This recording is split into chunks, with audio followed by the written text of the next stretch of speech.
Bienvenidos a un nuevo capítulo. Estamos aquí cuestionando la historia y hoy segundo episodio de una serie apasionante para cuestionar el relato oficial sobre la historia de Hitler que nos han contado.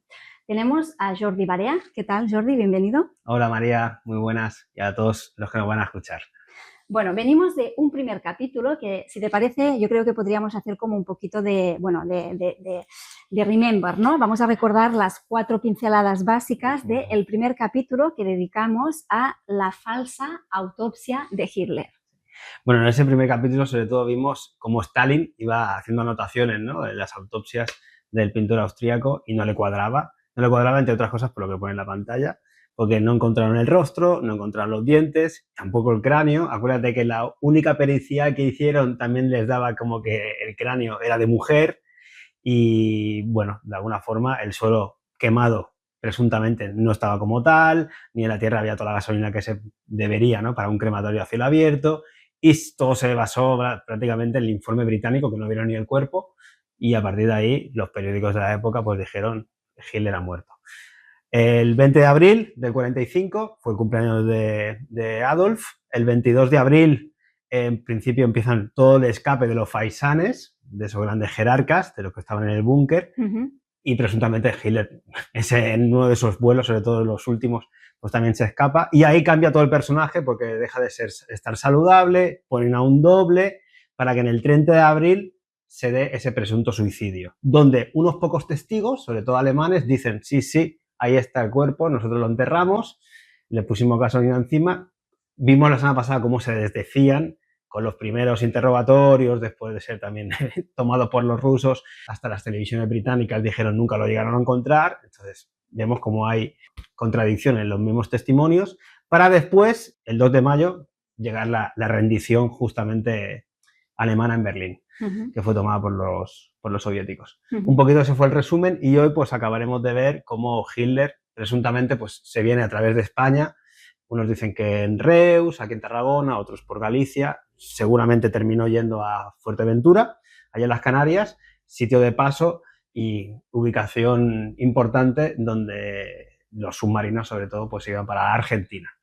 Y veremos, si nos da tiempo, algunos de los testimonios, no de los que dicen que falleció, como afirman muchos, ¿no?, que tienen el legado del Führer como un ídolo, sino otros tantos testimonios que dicen que estuvieron pues cobijándolo, dándole de comida, de alguna forma mucamas de Sudamérica que estuvieron por él. Muy bien. Bueno, en cualquier caso, os invitamos a todos, si no habéis visto este primer capítulo, que antes de continuar con el de hoy, pues podáis ver el primero, para luego también tener un hilo conductor más coherente en la historia que estamos intentando dibujar.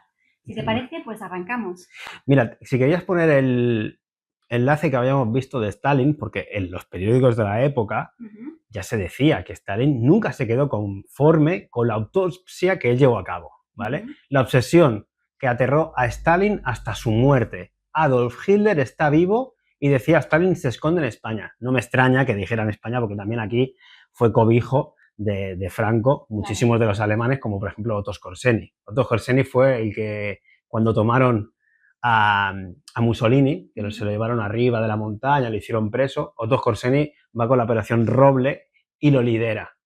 Y Otto Skorzeny se sabe, archiconocido, que se vino aquí a España de posguerra, un montón de empresas, trabajó con los británicos, con los de Estados Unidos, y aquí hizo como un fuerte, ¿no?, de muchos de los entramados económicos que después a Hitler, a Eva Braun y a muchísimos otros nazis pues les ayudó y les sirvió durante 40 años para estar en las Américas pues campando a sus anchas. Así que no me extraña que de alguna forma Stalin supiera que aquí en España se estaban cobijando a muchos de los nacionalsocialistas. Bueno, ese titular es como muy claro, ¿no? Adolf Hitler está vivo y se esconde en España. Exacto. Se hicieron películas o documentales, como que vemos aquí, ¿no?, de donde Gerald Williams y Simon Dunsland, en El Lobo Gris, sugieren que los estadounidenses dejaban escapar a Hitler a cambio de acceso a esa tecnología nazi de la época. Franco sabemos que los apoyó y se fueron, pues, de alguna forma a través de las Islas Canarias para Mar de Plata, donde tú también estuviste en Mar de Plata, sí. Te lo recuerdo, en uno de esos viajes que hicimos con la ATP. En Lobo Gris se detalla cómo esos nazis terminaron estableciéndose pues allí, en la propia Patagonia.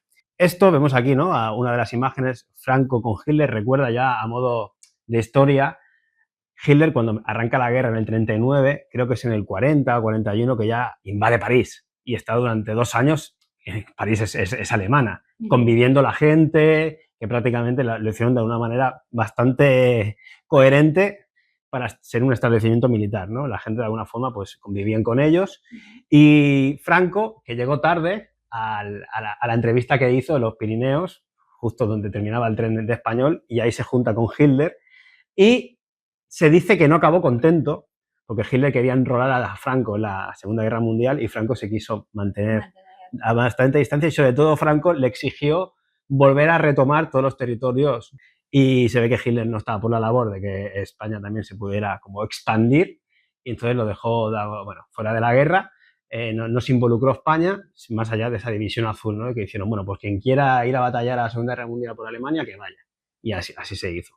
Pero sí que es verdad que tuvieron ese encuentro en el famoso vagón también de tren y no terminó la conversación como presuntamente el español quería, aunque unos dicen que fue también una estrategia para mantenerse neutrales a la vista del resto del mundo.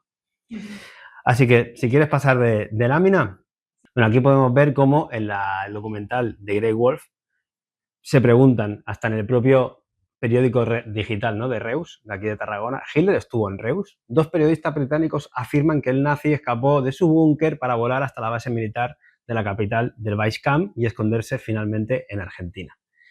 Más allá de si vino a Reus, también muchos dicen que se fue a Galicia, porque Galicia estaba lleno, ya no solo de alemanes conocidísimos, porque estaba también todo ese conglomerado que después veremos del Vaticano y de las iglesias, que los defendieron y los escondieron y les dieron pasaportes, igual que hizo la Cruz Roja con los alemanes, sino que también en Galicia estaban todos los barcos que venían y iban a lo que eran las Américas. Entonces, de ahí, de las costas gallegas, también se dicen muchos que podían salir. Lo más probable para mí, tras la investigación que se ha realizado, ahora sí que si puedes volver al PowerPoint, es que salieron de esta base que tenían los alemanes en Fuerteventura, ahí en las Islas Canarias, en la Villa Winter. Es interesante saber la historia.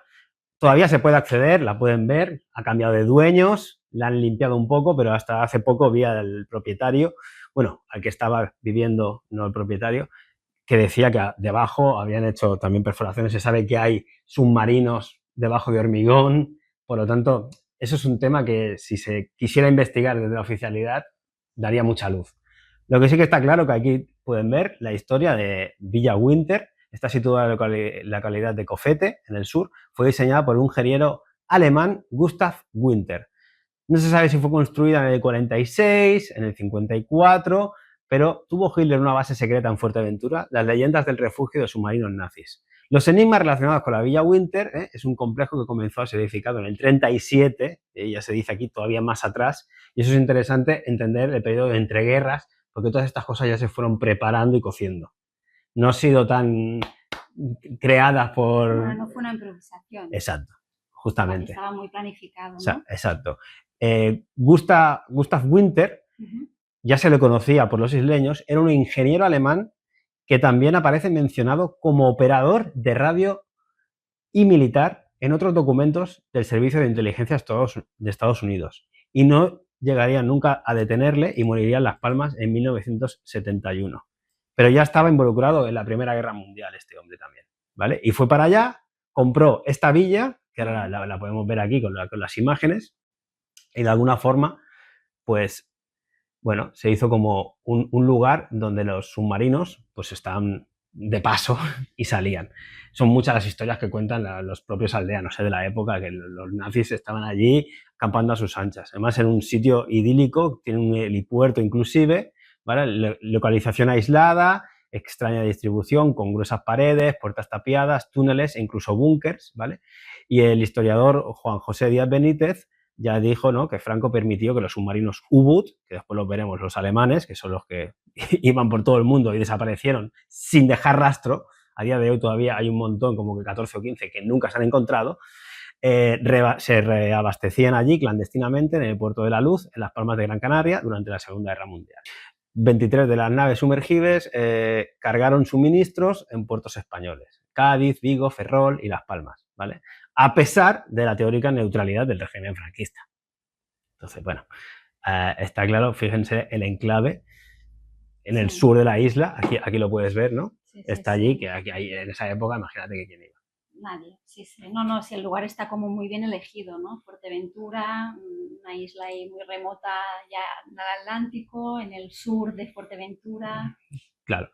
Entonces, seguimos, el actual ocupante. Fumero, que es el ocupante, el señor este, que lo pueden encontrar también documentales por internet, está lleno. Él abre la finca y empieza a enseñar toda la cosa que ha encontrado de los alemanes. Recuerda que Gustav Winter aparece en una lista negra elaborada por la inteligencia británica en el 45, junto con otras 104 personas que vivían en España al amparo del generalísimo. Los Winter vendieron la finca a una empresa que se llamaba Lopesan sin informar a la familia de nada. Durante años los Winter pagaban 40.000 pesetas a mi tío Pepe, dice el señor, para que le guardase, pues justamente, ¿no?, la casa. Hacía como de guardián, ¿no? Claro, toda la familia del tío Pepe y este señor que estás viendo aquí en la imagen, pues como guardaban la finca de los que eran los propietarios. Gustav Winter en 1913 viajó a Argentina, 1913, y los ingleses lo abordaron en el Canal de la Mancha junto con su barco en el que viajaba, sospechoso de espionaje. Ya en 1913, Winter quiso adquirir toda la península, aunque al principio no pudo sino alquilársela. ¿Por qué? Porque había un decreto en esa época de Gil Robles, que era uno de los ministros aquí en España, que prohibía la venta, algo lógico, de los terrenos a extranjeros. Tú que estás en Menorca, imagínate de alguna forma los franceses que te han expropiado toda la isla. Este tipo de decretos, antes, como había un nacionalismo, yo no voy a defender ni izquierda ni derecha ni lo que pasa en la historia, pero sí, mira, aquí vemos un ejemplo de algo de coherencia, que no pueda venir un extranjero y llevarse todas las tierras, como está ocurriendo. Claro, como está pasando aquí en Menorca, por ejemplo, que el siglo XXI está siendo colonizado por todos los franceses. Exacto, bueno, y Barcelona ya pasó, sí, por las grandes empresas, entonces, bueno. Aquí vemos que ya, sobre todo, este Winter estaba relacionado desde la Primera Guerra Mundial con espionaje, los ingleses ya lo tenían en el punto de mira, sabían que trabajaba para los nacionalsocialistas y la base que le dejaron y le permitieron tener aquí en el sur de Canarias. Aquí tenemos otros libros que nos han hablado, como el de Felipe Botalla, La diáspora nazi tras la guerra. La famosa Rat Lines o ruta de las ratas. A los nazis le llamaban las ratas y la ruta de escape de las ratas, escondidos. Por eso se decía, ¿no? La vía de escape de los nazis desde Galicia. Aquí ya no es tanto solo de Adolf, sino también de otros muchísimos. Vemos fuertes fotos aquí. El puerto de Vigo como vía de escape nazi. Esto es el puerto de Vigo con todas las vásticas. Entonces, es una parte de la historia que, como siempre decimos, no nos lo han explicado, pero está ahí. Claro. Hay que también conocer. Y sin poner a buenos ni malos, porque también el contexto histórico era de que los comunistas estaban arrasando con todo y, bueno, de alguna forma, pues los movimientos nacionales tenían su coherencia. Y muchas de las cosas que ahí se defendían, más allá de las formas, ahora venimos muchos a suplicar que haya un cierto proteccionismo. Identitario, sobre todo. Pregunta, en esta ruta de las ratas entiendo que primero pasaron por Galicia y luego fueron a Fuerteventura, ¿no? No, son dos cosas simultáneas, dijéramos. O sea, los barcos, obviamente que los grandes cargueros, que traían alimento, comercio, venían por Galicia. ¿Por qué? Porque, sobre todo, a través de mar, hay dos corrientes. La del Niño, que nace, Colón, lo sabemos por Colón, ¿no? Que arranca en Canarias y los barcos van hacia las Américas y te deja caer la propia corriente al Caribe. Y después, y lo sabemos por John Dee, que es otra historia de los ingleses, que por eso en las colonias virginias, en la península, como para hacernos una idea, de Boston, están las grandes corrientes que te devuelven para Europa. Y una de esas grandes corrientes o te lleva para Inglaterra o te lleva para Galicia. Entonces, los barcos, los cargueros utilizaban esas grandes rutas marítimas lógicas. Entonces, una cosa es el enclave gallego, que ya de por sí era nacional y tenía afinidad con los de las Básticas, y de ahí pues había un gran enclave, ¿no? Desde que se fueran muchos argentinos, muchos nacionales alemanes hacia Argentina. Y otra cosa es la base secreta de Canarias, que de ahí partían también muchos submarinos. Vale. Entonces era como al unísono. Ok, sí, ¿Sí? se entiende. Ok. Entonces aquí Felipe Botalla pues te explica, ¿no? Que todos los idas y venidas, Argentina, Paraguay, Chile, un poquito la investigación que ha realizado también Abel Basti, pues está ahí demostrándola. Si pasamos para adelante, aquí ve lo que te decía, las rat lines, los movimientos que así se les denomina, de los nacionalsocialistas, que hay que recordar sobre todo que tenemos la operación Paperclip y ahí está todo bien. La operación Paperclip es la que se llevaron los americanos a un montón de científicos nazis. Bueno, se llevaron a los grandes, ¿no? Cabezas pensantes de ingeniería, de muchísimos aspectos sociales para desarrollar. Entre otros, von Braun y compañía con los cohetes V2. Bueno, lo mismo pasó con los soviéticos, la operación Osovyajim. También los soviéticos dijeron, esto es para nosotros. Es decir, a los grandes científicos se los partieron. Pero, ¿qué pasa? ¿Que el resto no los cogieron? Claro, es la misma estrategia. Es la misma estrategia, pero sí que es verdad que a los que no les interesó, pues no te los llevas de alguna forma detenidos para trabajar para mí, sino que te dejo que te vayas para el sur de América, en este caso. ¿Vale? Pero no es otra cosa que ya se había hecho, que también se nos escondió y lo hemos tenido que conocer a posteriori cuando se han desclasificado, porque todo esto de von Braun y compañía, en la época era todo secreto y la sociedad no sabía que había nazis nada entre ellos. Claro. Sí, sí, sí. ¿Vale? Por ahí. Si pasamos, por ejemplo, el caso, lo menciono porque para que veas que también se integraron esta gente, los grandes jerarcas, sí. Algunos los juzgaron en Nuremberg, que ya explicamos en el otro capítulo para qué era, sobre todo para no podéis hacerle esto al pueblo elegido.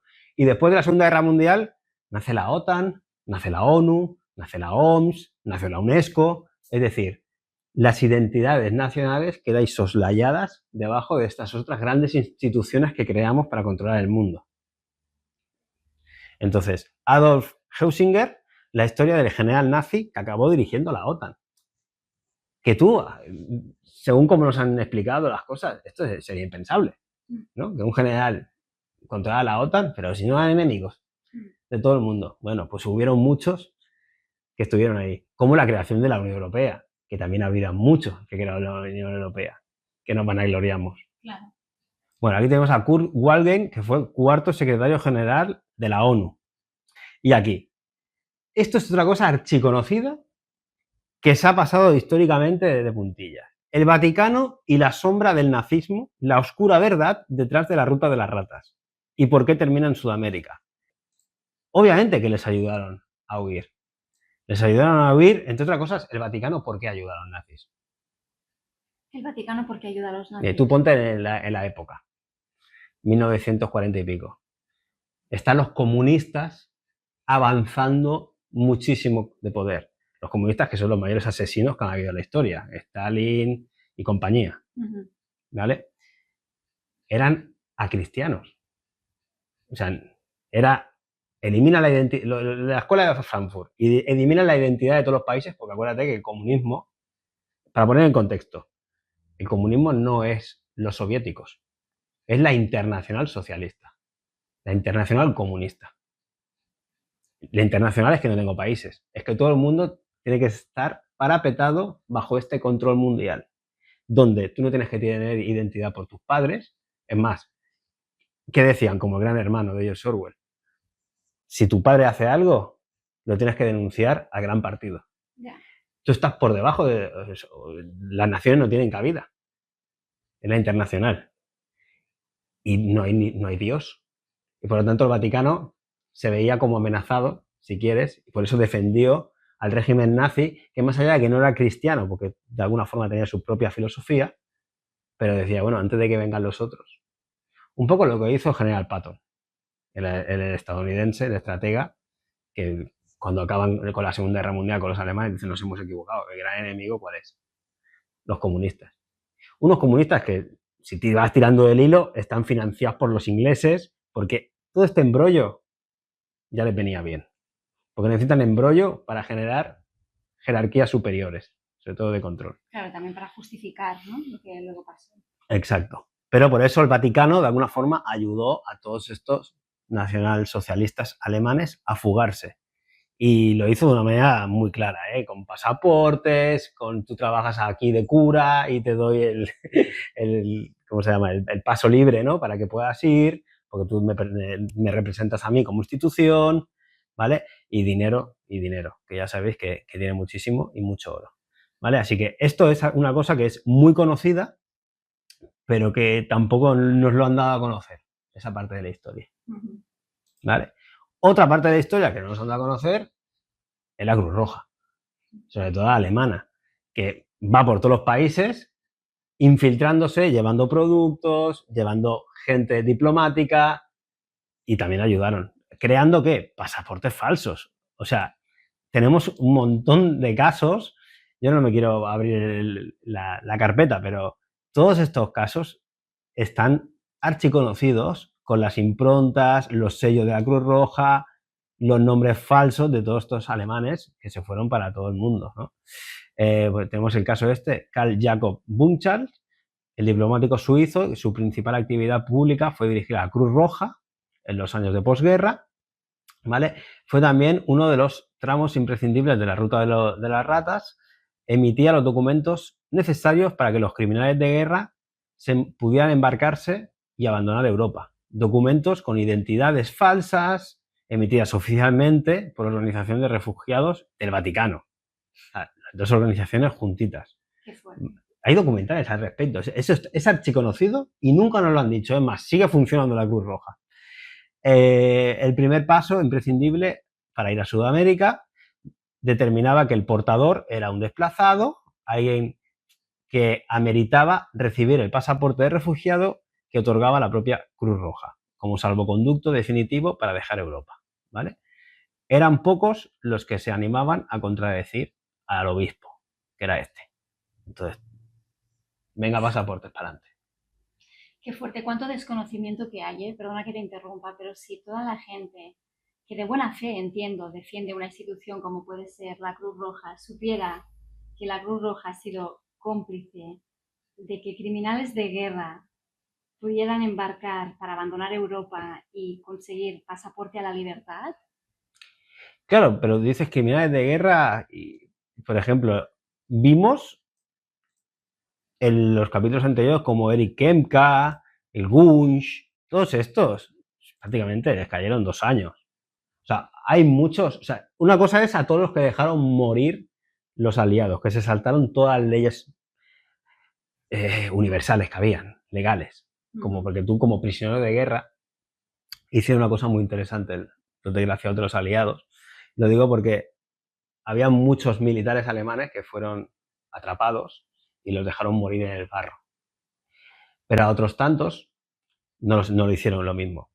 A estos que dejaron morir en el barro, tú cuando tomas a rehenes como prisioneros de guerra, tú les tienes que dar un mínimo, por convención de la Haya, convenciones internacionales. Nos hemos peleado, nos hemos matado, pero tú tienes que tener unos mínimos. No te puedo torturar. Cambiar el concepto de prisioneros de guerra por enemigos sin armas. Y al ponerte nuevamente ahora con una nueva nomenclatura y definición de enemigos sin armas, no te tengo que aplicar los derechos universales que tienes como prisionero de guerra. Y eso es lo que hicieron. Pero lo que tengo que decir es que hubieron muchos, como Gunsch y compañía, que no estuvieron en la cárcel. Prácticamente 2 años. Y después salieron. Y escribieron libros. Y fueron a las televisiones. ¿Vale? Entonces, para que te acabe de quedar claro esa disonancia cognitiva y la vuelvas a vivir, tú tienes que entender que estaban los aliados, Estados Unidos, Inglaterra y Rusia. Que con Rusia, fíjate después cómo terminaron. Bueno, la URSS, perdón. Con los famosos acuerdos de Yalta. ¿Vale? Los británicos. Y por otro lado estaban los alemanes malísimos. Bueno, tú fíjate el testimonio de este hombre, el Griffith von Hoven, asesor del jerarca nazi Joseph Goebbels. ¿Vale? Asesor. ¿Qué crees que le sugirieron los ingleses? No que te vayas a la cárcel, por haber sido asesor de Goebbels, de la propaganda. No. Vete a Argentina, que allí sois bien recibidos. Para que entiendas lo que vamos a ver en siguientes capítulos. Vale. Que va a ser todo el desembarque argentino bueno, argentino, alemán en Argentina, Argentina. que no es que Argentina, me están llegando todos los alemanes, no, eso ya está preparado, decía mucho. Tenían lugares donde establecerse. Piensa que la Patagonia, tú que estuviste, en esos años, en los años 40, no había nada. Por lo tanto, vivieron como reyes. Como reyes. En un paraíso de naturaleza y además con un montón de dinero. Y además tranquilos, sabiendo que ahí nadie iba a venir. Nadie los buscaría. A ver, Wilfred von Hoven, vamos a escuchar el testimonio. Cuando terminó la Segunda Guerra Mundial, buscó refugio en Argentina. Le preguntamos a von Owen por qué eligió este país. Los ingleses que manejaban los asuntos de pasaportes y todo eso.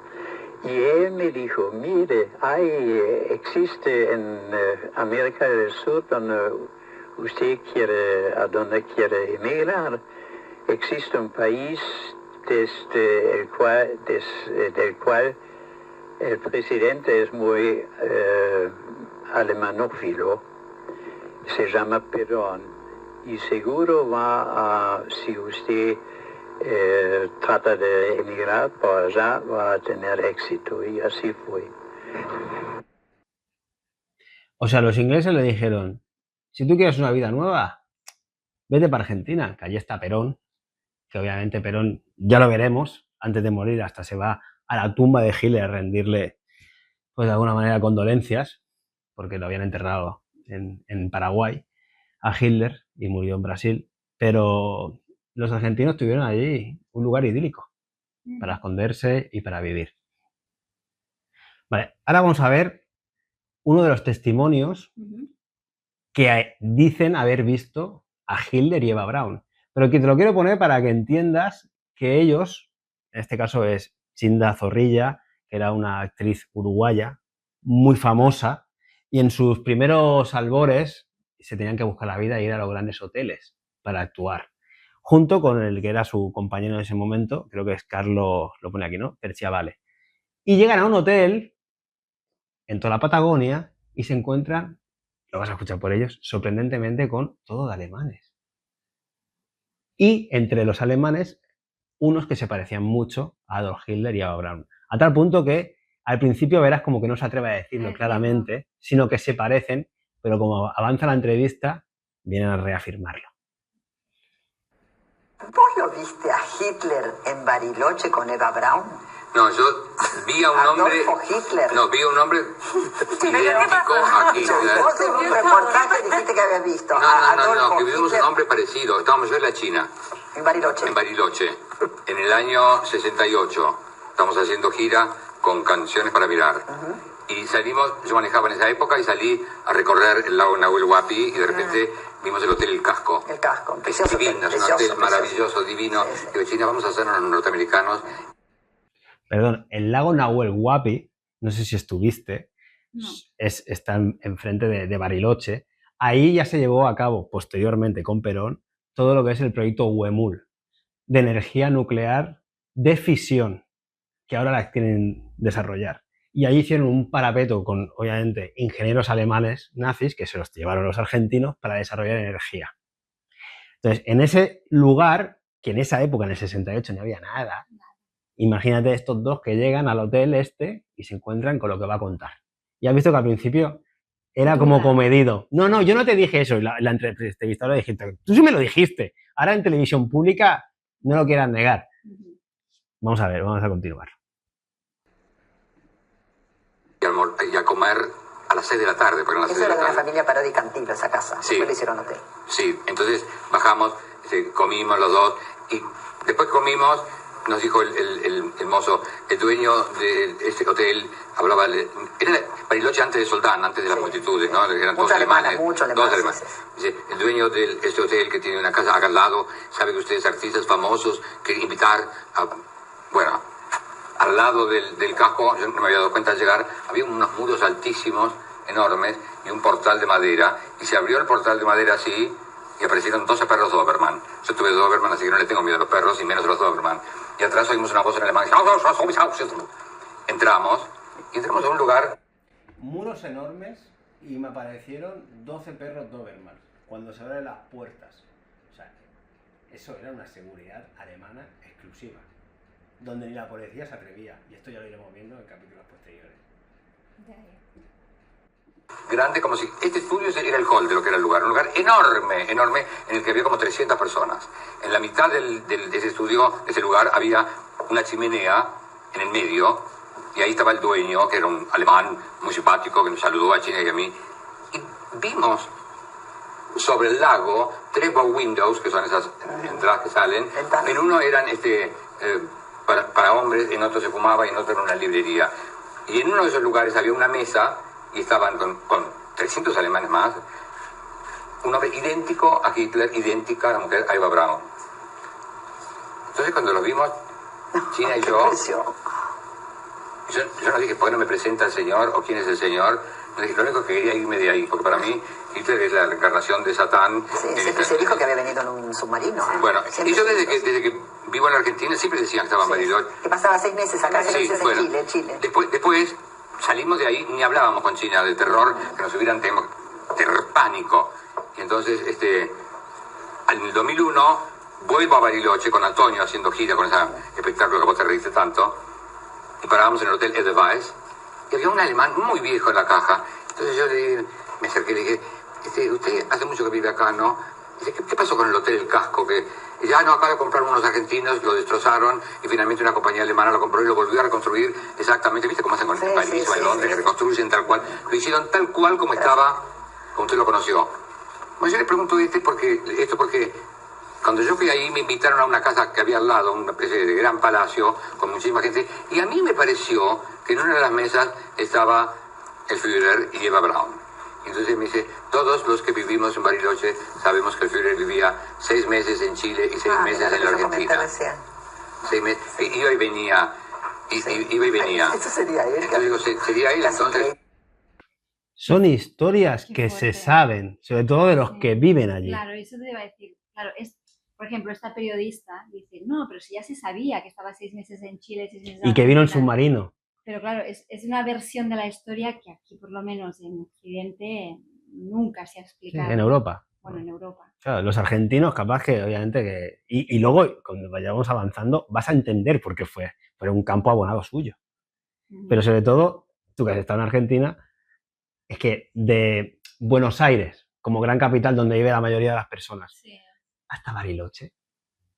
Ahora ya no hay nada, imagínate antes. Sí, nada. Entonces están aislados del mundo, pero en plena naturaleza donde lo tenían todo. Este señor ha dicho, 300 alemanes en un grandísimo salón. O sea, no le faltaba de nada. A cuerpo de rey. Bueno, un poco... si quieres te pongo algún otro... Sí, venga. ¿Vale? ¿Tienes más testimonios? Tengo más testimonios, igual un poquito como para avanzarnos, porque la parte interesante para ahora continuar... Claro, lo que se dieron cuenta, por eso muchos defienden que los estadounidenses estaban metidos aquí, porque los grandes enemigos, o al menos el enemigo que habían, como siempre, como con Saddam Hussein o como con Hamas, te doy un poquito de financiación para que me defiendan mis intereses, pero se hace tan grande el diablo, y esto es lo que pasó con la URSS, que después sabe quién lo para. Entonces, ese movimiento social, que no se puede negar que existió, tenían miedo, sobre todo los americanos, que el comunismo llegara a América. Entonces, dejaron de alguna forma, con un pacto que realizaron, que los alemanes se fueran para América y se defendieran de muchos de los países contra esta vorágine intelectual comunista que iba a llegar a muchas partes de la población. Cuba, ¿no? Fue como el punto neurálgico donde se intentó expandir con el Che y compañía. Entonces, ¿qué crearon? El Instituto del Hemisferio Occidental de Cooperación de Seguridad, es decir, la Escuela de las Américas. No sé si has escuchado de ellas, pero tú sabes que hubieron un montón de dictadores con Pinochet a la cabeza en todas las Américas, en todo Centroamérica, que eran dictadores. Bueno, pues muchos de los dictadores salieron de las escuelas de las Américas, que fueron una institución que había creado Estados Unidos, la había financiado Estados Unidos para crear dictadores, ¿vale? Y de alguna forma pues los pusieron. Y entonces en esta instituto, pues obviamente te fomentaban la manera de liderar, de cómo tenías que contribuir y frenar el comunismo. Y muchos de los alemanes así se parapetaron y por eso los dejaron continuar. A tal punto que se conocen los archivos del terror, ¿vale? Que son archivos, y hablaremos propiamente de Stroessner en Paraguay, porque es muy interesante la vida de Stroessner, sobre todo a los que cobijó ahí en Paraguay. La dictadura de Alfredo Stroessner, ¿vale? Referentes fueron los archivos del terror que fueron redactados durante acontecimientos de su dictadura, entre otras el Plan Cóndor, que el Plan Cóndor es más de lo mismo, Escuela de las Américas, y el que molesta como Allende en Chile, pues ponemos a Pinochet, y bueno, te dan sobre todo a través de lo militar pues toda una respuesta y una artillería a tu disposición. Claro. ¿Vale? Son los archivos del terror, así se les llamaba, de la ciudad de Paraguay. Contienen comunicaciones escritas entre autoridades policiales, militares, delatores civiles de Paraguay principalmente, pero también de Argentina, de Brasil, de Chile y de Uruguay, durante todas las dictaduras militares entre el 50 y 1980, ¿vale? Entonces, todo esto está relacionado a Operación Cóndor, Archivos del Terror, Instituto del Hemisferio de Seguridad, de Escuela de las Américas, con intentar parapetar el comunismo y de alguna forma hacerse fuerte con los nacionalsocialistas alemanes. Esto es desclasificado, pero te lo cuentan. Ya que estamos, hacemos un poquito de historia así holística para entender también lo que fue en esa época, ese mundo que aquí desde Europa y España desconocemos. El director del Museo de la Justicia, Centro de Documentación y Archivo para la Defensa de los Derechos Humanos de la Corte Suprema de Justicia, Dr. José Agustín Fernández, presentó oficialmente el repositorio digital del Archivo del Terror en el marco del 50º del Operativo Cóndor. El repositorio reúne más de 1 millón de imágenes digitalizadas, 20.000 fotografías, 7.000 fichas dactiloscópicas y 543 casetes de audios vinculados directa e indirectamente con la Operación Cóndor, mecanismo de coordinación represiva entre dictaduras del Cono Sur durante la década de 1970 y 1980. Durante esta plataforma, la Corte Suprema reafirma su compromiso con la transparencia, la memoria histórica y la preservación documental, poniendo a disposición de la ciudadanía y de la comunidad internacional un acervo fundamental para la búsqueda de la verdad. Bueno, aquí tienes un poco el vídeo que viene a reafirmar que todas estas cosas, que eran de la conspiración para muchos durante muchos años, ya no son. Ya no. Como me has dicho lo de los testimonios, antes de avanzar, porque claro, ahora ya continuaríamos con el paso de los alemanes y los submarinos hacia Argentina, sobre todo. No sé si va a dar tiempo a verlo ahora, yo que le quería poner previamente algunos de los testimonios, como para hacer un poquito de adelanto, ¿no? Para muchas de las personas. Pero la prensa creo que es clara, ¿eh? En todos los periódicos argentinos de la época se han retenido ya 20 submarinos. Hace 80 años un segundo submarino nazi se rendía en el puerto de Mar del Plata porque hubieron 2 que fueron me rindo cuando terminó la guerra, pero otros muchos están debajo del agua, ya lo veremos. Pero para que te hagas una idea, o tú, que ya lo conoces, Buenos Aires está aquí y estamos hablando que venían hasta acá los submarinos directamente. No es que pasaran los alemanes por todo lo que es la tierra. No, es que los submarinos ya desembarcaban en la parte al lado de la Patagonia. Vale. En una zona iban directamente al sur. Exacto. Entonces, bueno, para terminar hoy un poquito el capítulo, ya que hemos visto uno de los testimonios, vamos a intentar ver otro testimonio. Teníamos aquí la Catalina, teníamos al leñador, que también lo veo, teníamos a la mucama, tenemos a una señora que lo vio en Paraguay. Lo digo porque si quieres testimonios, hay un montón de testimonios. No me tengo que por qué creer a 3 alemanes que encima cambian la versión y defenderán lo indefendible para salvar su vida. Claro. ¿Vale? Otra señora que trabajaba en el hospital, este señor que hasta se dice que se reunió no solo con Hitler, sino con el croata, que también se fue a guardar en Argentina, el Pavlich. Esta señora fue una de las que cuidó a Hitler en una de las estancias en las que estuvo Hitler, porque Hitler se le conoce, ya iremos viendo varios lugares en los que estuvo residiendo, porque sí que es verdad que llevó una vida un poquito escondida, al menos los primeros años de estar en Argentina. Luego ya, como os he escuchado, capaz que se iba a Chile, porque estaba en esas montañas de los Andes que simplemente tenés que cruzar por ciertos lugares para llegar. Y esta mujer estuvo subiendo a la habitación, sirviéndolo, y te habla muy clarito de lo que fue la estancia. Vamos a ver un adelanto. Vamos a verlo. Cuénteme cómo llegó Hitler a la casa. Una tarde me dice, la señora tiene que preparar la habitación de arriba y poner la mesa y poner 2 sillas y el sofá. Bueno, yo acomodé todo.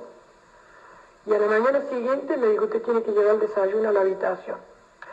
Me digo, señora, no, dice, golpee la puerta, si le dicen que pase, pase, y si no, deje solo arriba de la mesita afuera. Bueno, ahí no me contestó, le puse el desayuno. A mediodía me dice, tiene que llevar la bandeja con almuerzo.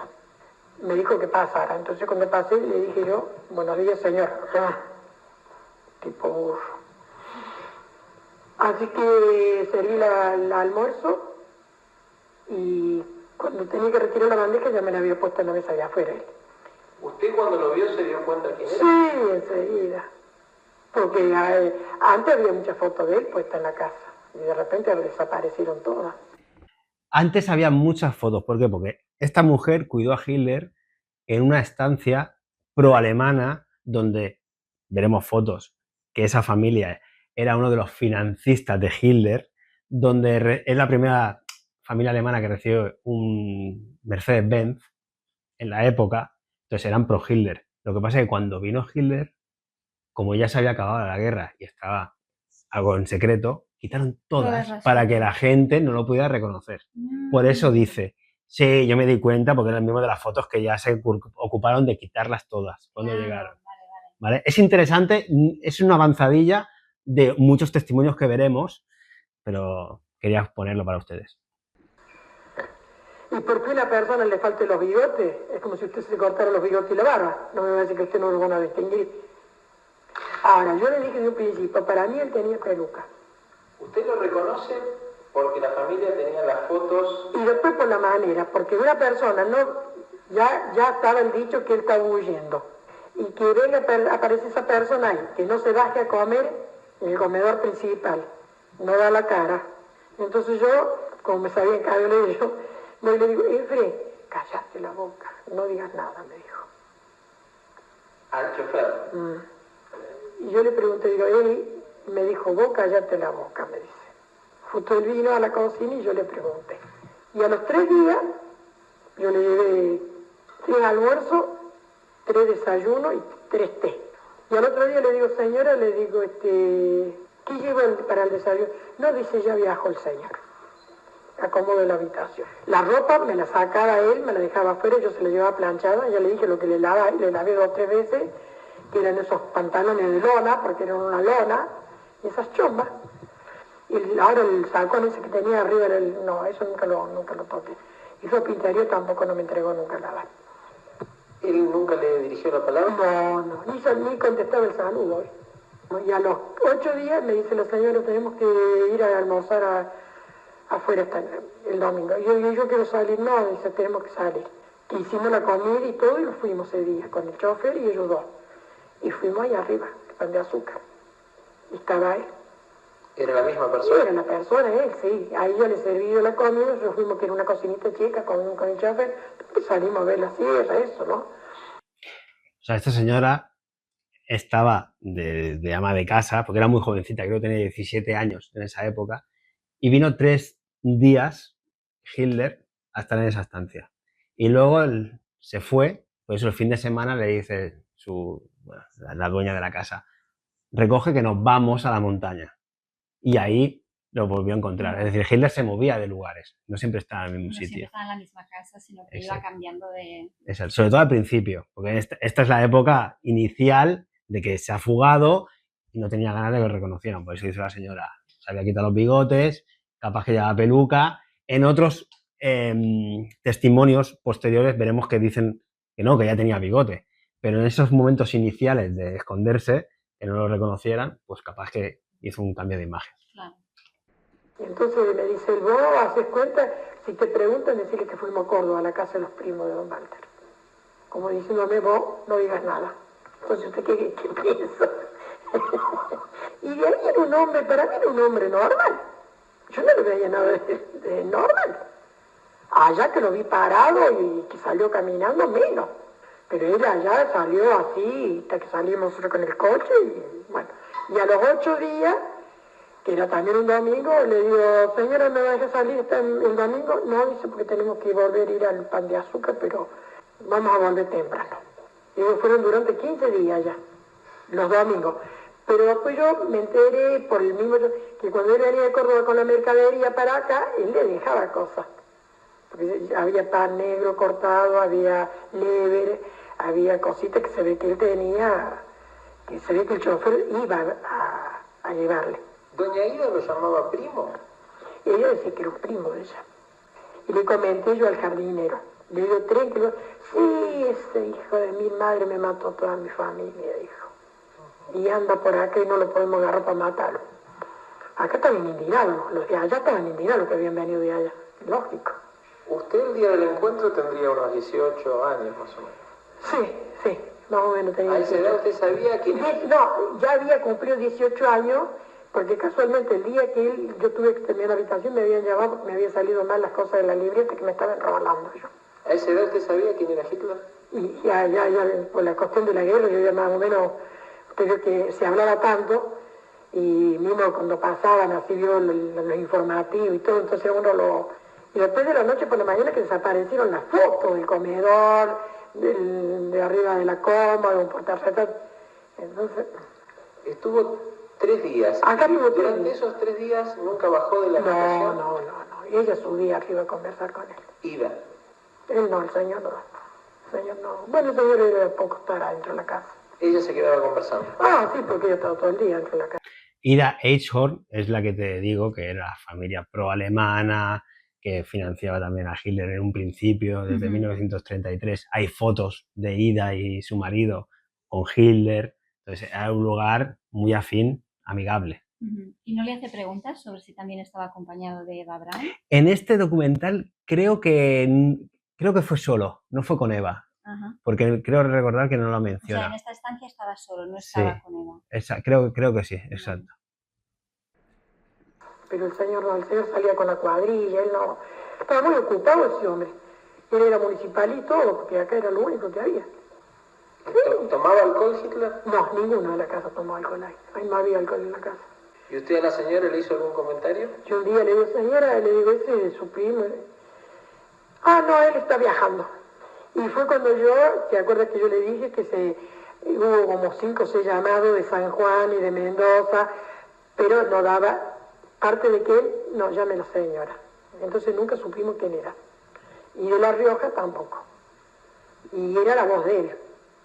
Hitler la llamaba a ella, en este caso por teléfono, hasta que dejó de hacerlo, pero ella lo reconocía, como el mismo señor que había estado en la casa. Sí. Cuando estaba en la casa Hitler, ¿usted le preguntó a la señora si era Hitler? No, en esos días no. No, esos días no, porque ella no daba mucha... ella nos daba lo que teníamos que llevar y subía. Y sí, yo tenía siempre contacto con él. ¿Era un financista? Claro. Sí, antes de la guerra y que tuvo como 6 meses acá en el hotel, cuando yo tenía en el hotel. ¿Antes de la guerra? Claro. Eso lo he visto todo, lo he visto de los que estaban ahí, de los que eran empleados viejos. Antes de la guerra.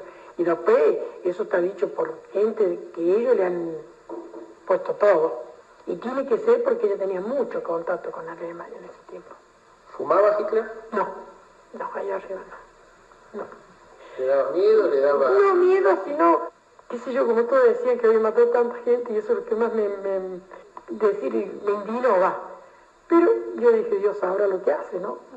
Usted dice que después de la falda lo trasladaron al Pan de Azúcar. Tuve el Pan de Azúcar. Habrá estado 15, 20 días. ¿Usted fue? Yo fui. La historia de la falda es tremenda, de recordar. No sé cuál es la historia de la falda. Justamente es donde está este hotel, en Córdoba, de la familia Eichhorn, donde también estuvieron prisioneros japoneses, después destrozaron el hotel. Aquí. Esto es el Hotel Edén, lo que había en la falda. No había nada y unos alemanes crearon de la nada y en la nada, en Córdoba, este hotel. que fue hasta Albert Einstein, previo de la guerra. O sea, era un hotel, balnearios, con piscinas. Es interesante, a mí me encantan las estampitas, para que tú veas. Con su propio generador de energía, ¿vale? Aquí, ¿ves? Mira, aquí tienes al Einstein, inclusive, que fue para allá también. Era un lugar donde muchos de los ricos iban. Y estamos hablando de este lugar. Ahora, escuchando ya llegaremos a la historia, simplemente hago un avance. Aquí tienes las piscinas, que es de la época, que se hacían, era un balneario, ¿vale? En un balneario hay un montón de documentales también por internet, si la gente lo quiere ver. ¿Ves? El Hotel Eden en La Falda, ¿vale? Con bailes, bueno, iba lo mejor de lo mejor, el glamour. Los cambios de dueño, cuando lleguemos lo explicaremos bien, pero sobre todo los vínculos nazis con los dueños. Esta es Ida, de esta mujer está hablando, ¿vale? Ahora la mucama. Y el primer Mercedes-Benz que llegó. ¿Cómo se llama esta señora? La cuidadora. Ida, Catalina. Catalina ha mencionado que Hitler ya había estado en ese lugar 6 meses antes de la guerra. En el 33 sube democráticamente y hasta el 39 que arranca la guerra, pasando por unas Olimpiadas en Alemania, este hombre se podía mover libremente. Claro. O sea, él no, lo digo porque él ya conocía el lugar. El futuro lugar en el que iría después, en todo caso. Es probable. De la guerra. Porque a mi entender todo esto ya estaba como pactado desde hacía mucho tiempo. Claro, que tú tienes que llevar a cabo una guerra y después vas a tener un retiro dorado. Y más estando Club Bilderberg por detrás, financiando y compañía. Por eso lo digo, como ya estaba todo muy planificado, él ya conocía el lugar al que iría. Claro, al lugar que iría, entre otros. Bueno, estos son recortes de la época. Cuando Perón cae, por eso se va a Paraguay. Hasta que Perón estuvo en Argentina, que esa es otra gran historia, como le hicieron la cama a Perón, con los bombardeos de la Plaza de Mayo. Entonces, claro, Hitler ya no tiene el parapeto político y se tiene que ir con Stroessner a Paraguay. Pero ya, fíjate, en las revistas de la época, ¿está Perón escondiendo a Hitler? O sea, eran cosas que ya se conocían, ¿vale? Lo iremos viendo, se fue al Hotel San Bernardino, presuntamente. Aquí, Hitler está escondido en Bogotá. Sobre el Führer en Bogotá, recortes de la época. Hitler en los termales de Paipa.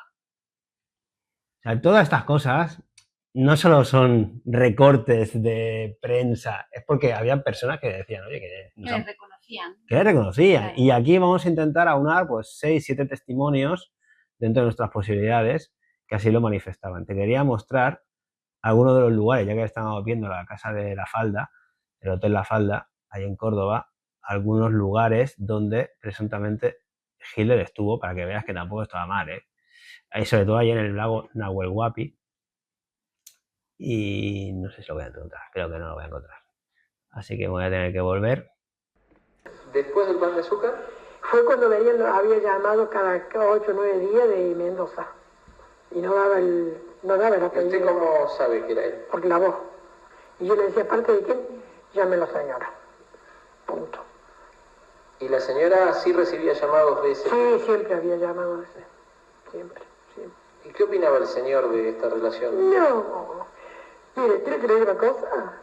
En alemán están cenando juntos los dos matrimonios y ahí se cambian los matrimonios.